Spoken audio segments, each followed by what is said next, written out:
Good morning, Tim and Kristen. Yes, you may have thought that the hype over Snapchat spectacles, was over, but Snap hasn't given up on its camera glasses. So Cheddar has exclusively learned that the Snapchat maker is planning to release a second version of its smart glasses by this fall. And that's not all. According to sources, Snap is also preparing a third, more ambitious version of spectacles with two cameras that could cost as much as $300. And while the second version of spectacles will focus more on performance improvements, Snap's planned third version, which we're showing there on screen in a rendering based on how it was described to me, will include more advanced camera technology, I'm told, with the two cameras. So Snap has also discussed licensing its own cameras to other eyewear companies, including Luxottica and Warby Parker. And Snap quietly bought a small company called 5Focal at the end of 2016 to help it achieve these goals. Tim and Kristen, back to you. Wow, Alex, it looks like the stock is setting up for a 2% drop here. Of course, I remember in the latest earnings report where they mentioned how underwhelming the demand was for these I feel like spectacles. it's fair to call it a disaster. Spectacles. Alex, why don't you weigh in? Yeah, so Snap said on a recent earnings call that they had to write down about 40 million in unsold spectacles inventory. They massively overestimated demand. There were hundreds of thousands of them sitting in warehouses. So this is obviously an ambitious bet for them to try this again. And I'm told that they're going to be ordering fewer, obviously, for this second go around. But even then, I think they're going to be met with some potential criticism from investors and the public on why they're doing this again.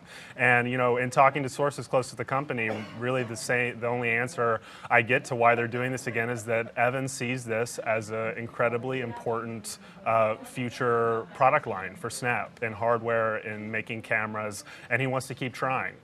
They sold about 150,000 of spectacles Gen 1, and even if they don't sell as many with Gen 2, they're going to try again. And I think that third version that I talked about at the top is a bigger bet for them even. In your exclusive report on Cheddar.com, you wrote about how Snap has struggled with its hardware efforts since spectacles launched. Walk us through that, Alex. What has been the process there?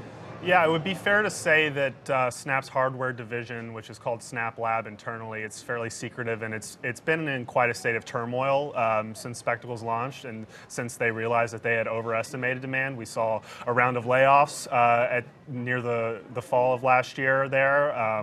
We saw a leadership shakeup. They put in a new VP over the division after the reception to spectacles was overestimated. And then there was a failed acquisition that they tried to do of a drone maker in China called 00. They were going to spend upwards of 10 figures on that company, and that fell through at the last minute. So there's been a lot of attrition also in the ranks because of that, because of the leadership shakeup. So they're rebuilding, but I'm told that the work on Spectacles V2, which we're reporting today, has continued forward, and they're in the manufacturing phase. So we can expect to see this product by Q2, Q3. Okay, the rollout I think is going to be very interesting. I wonder too if the demand just wasn't there because of this secretive, in some ways, tight supply, at least in the early phase rollout that they tried to go with here. Alex, also too, you have reported that Snap did quietly acquire a company to help build more cameras. So what other kinds of products do you think it's interested in building beyond these spectacles, and why do you think it would partner with someone like a Warby Parker? Yeah, so another interesting development is that they've really seriously thought about licensing their own cameras to other eyewear companies, right? So Luxottica, which is a huge conglomerate, Warby Parker, they want cameras everywhere. They want Snap cameras on all kinds of devices. They've prototyped little clip-on cameras. Drone, obviously, was something they were seriously interested in. The eyewear thing is, I think, something that is the main focus because Evan really sees that as their play into augmented reality, right? This nascent technology that all of these big tech companies are working on.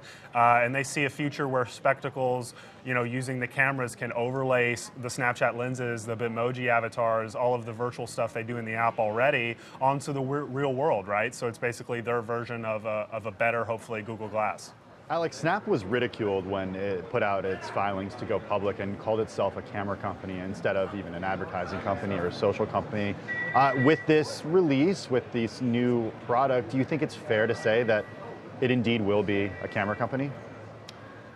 You know, the camera company thing is something that I, like many others, haven't really been able to come to terms with since Snap rebranded to that.